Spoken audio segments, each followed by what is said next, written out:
বন্ধু আমার, ও বন্ধু, একটু খেয়াল করে শুনো।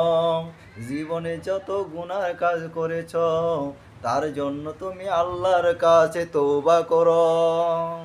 ও আমার ভাইয়েরা, একটু খেয়াল করে শুনো।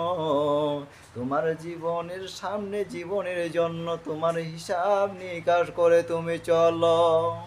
আল কোরআনুল কারিমে 17 নম্বর সূরা, সূরা বনী ইসরাঈলের 14 নম্বর আয়াতে আল্লাহ তাবারাক ওয়া তাআলা বলেন, ইকরা কিতাবাকা কাফা বিনাফসিকাল ইয়াউমা আলাইকা হাসিবা।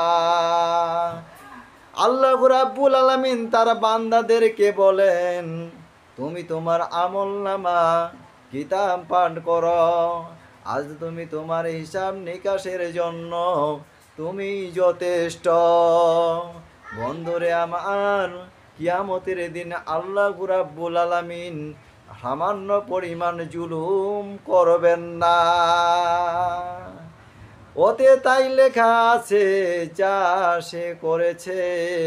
সুতরাং সেই দিন মানুষ ওজর আপত্তি পেশ করতে পারবে না। ও আমার বোনেরা, একটু খেয়াল করে শোনো।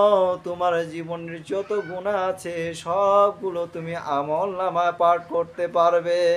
ও আমার ভাইয়েরা, তোমার জীবনের যত গুনাহ এবং নেকি আছে, সব তোমার আমলনামায় দেখতে পাবে। সামান্য পরিমাণ তোমার পর জুলুম করা হবে না। ও আমার বন্ধুরা, একটু খেয়াল করে শোনো। সেই দিন আল্লাহ রাব্বুল আলামিন ইনসাফ ব্যক্তি তোমার বিচার করবেন।